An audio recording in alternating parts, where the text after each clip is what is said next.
아주 잘하기 위해서는 이런 기선력이라는 게 굉장히 중요할 거라고 저는 생각합니다. 기선을 제압한다 뭐 이런 말이 있잖아요. 기선이란 뭐냐, 미리 한번 그 상황을 생각해. 수능 보는 학생이라면 그 내가 수능 봐야 될 그 장소에 미리 가보고, 근데 그 장소가 어딘지를 모르니까 그때 하여튼 고등학교 그 시험 보는 다른 학교 그 장면을 딱 떠올리면서 내가 저기 앉으면 시험 문제지가 딱 올 것이다. 첫째 시간에 뭐 어떤 내용의 문제지가 나올 것이라 예상을 해보는 거예요.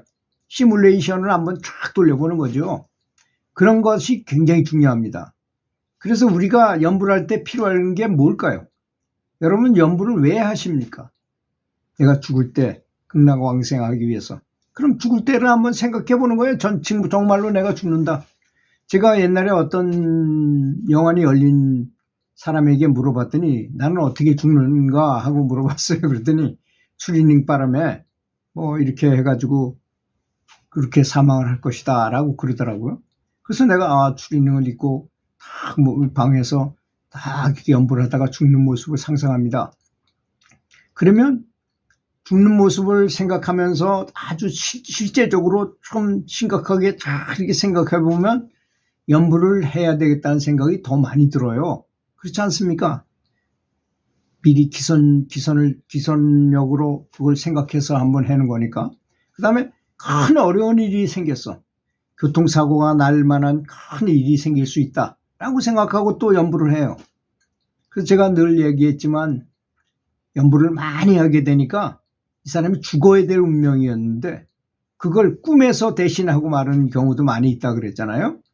내가 교통사고 나서 죽어야 될 사람인데 연구를 많이 했더니 그 전날 꿈을 꿨는데 엄청나게 큰 트럭하고 나가 조그만 승용차 타고 다니다가 받았어.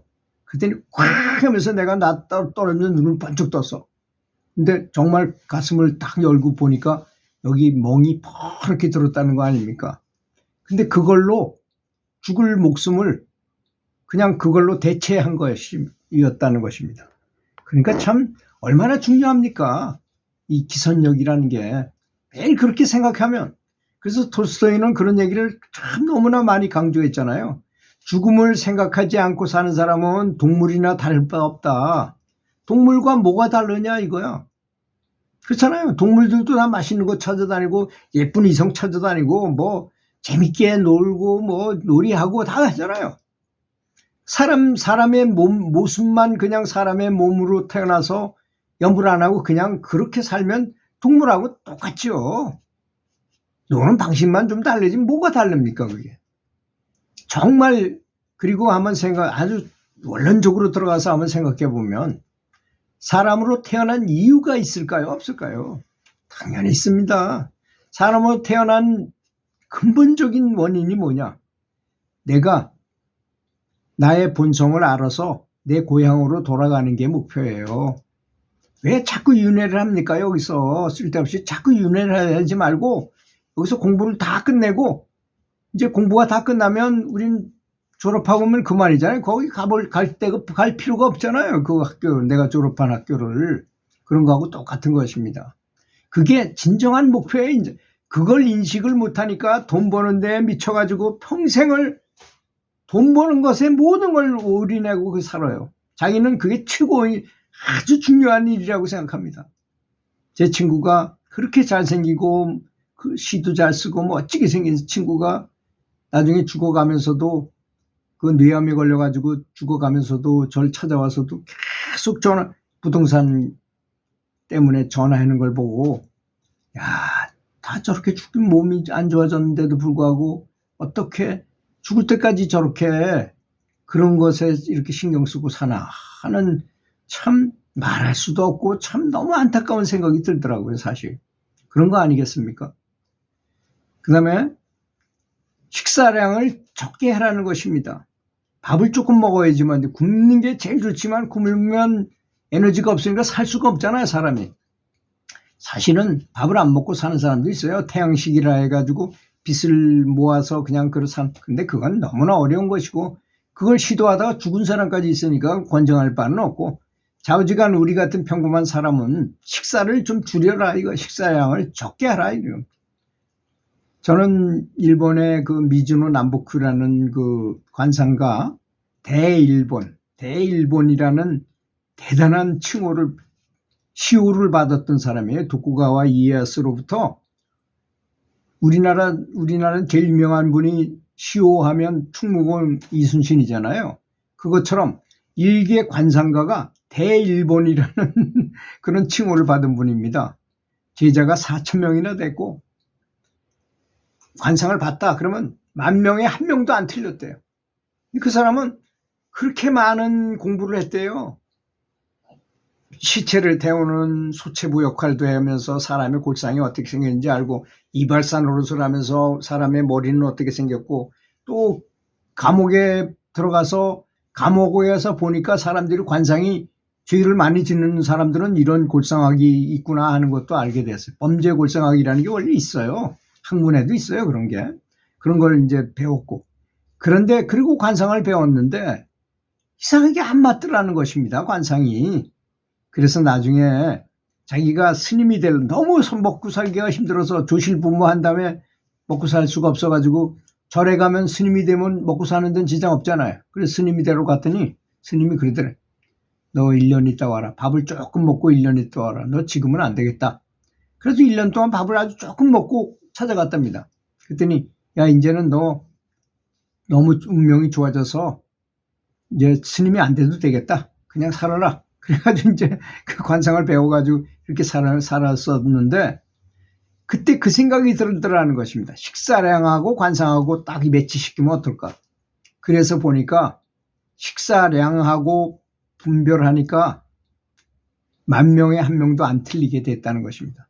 지금 우리나라 정치인들 보면 계속 퍼먹어요.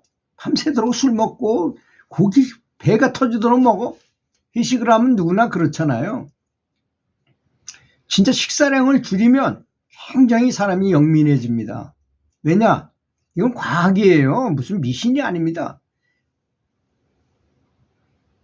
밥을 조금 먹으면 일꾼이 일을 덜 해도 되잖아요. 그죠? 적당량이 있습니다. 사람은 누구나. 그런데 회식을 하거나 다른 사람들은 많이 모여 있으면 많이 먹게 돼요. 그러니까 에너지가 다 소화시키는 대로 다 가고 마는 것입니다. 그러다 보니까 배부르면 사음욕한다 그랬잖아요. 명심보감에. 그리고 배가 고프면 발도심한다. 도 닦는 마음이 생긴다 이거야. 배가 부르면 자꾸 음란하고 흉폭해지고 이럴 수밖에 없게 된다는 것입니다. 그리고 우리나라 지금 정치 현실이 참 어지럽고 그렇잖아요. 정말 양심적으로 진짜 뭐 나라를 위해서 이렇게 하는 것 같이 보이지는 않습니다. 줄탄핵을 시킨다든지 또 예산을 치무대로 깎고 그 법을 강제로 만들고 막 그러잖아요. 이런 일이 정말 국민을 위하고 나라를 위하는 것 같지 않아요.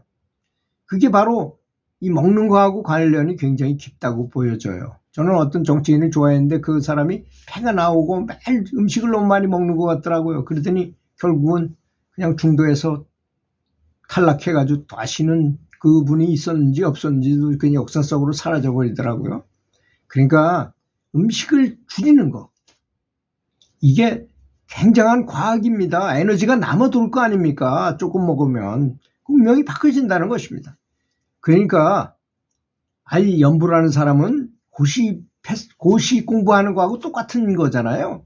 고시가 합격하기 쉽나요? 우리 연부라는 사람이 성부를 하기가 그렇게 쉽나요? 아란이 되기가 그렇게 쉽나요? 해탈하기가 그렇게 쉽나요? 그렇게 하는 사람이기 때문에 공부하는 사람은 밥을 적게 먹어야 된다는 것입니다.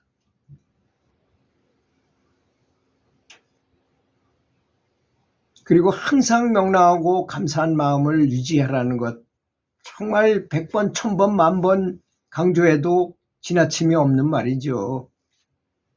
자, 이걸 설명하려면 이 스포츠맨들이 그 중요한 경기 10억이 걸린 상금을 받기 위해서 한 눈에서 불을 켜고 덤볐을 때 어떻게 해야만 최상의 컨디션을 가질 수 있나요? 사람들이 항상 최상의 컨디션을 가질 수 없어요. 신체 리듬도 있고 이 바이오 리듬이라는 신체 리듬이 있잖아요. 어떨 땐 잘 되고 나도 아무리 잘하려고 해도 안 될 때가 있어요. 나보다 못한 사람한테도 질 때도 있어요. 어쩔 수 없는 것입니다. 그건.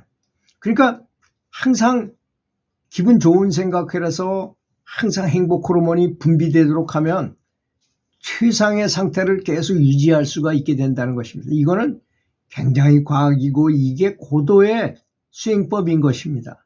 항상 기분 좋은 상태를 유지한다는 것, 그것이 가장 훌륭한 수행법이라는 점을 알아야 될 것입니다.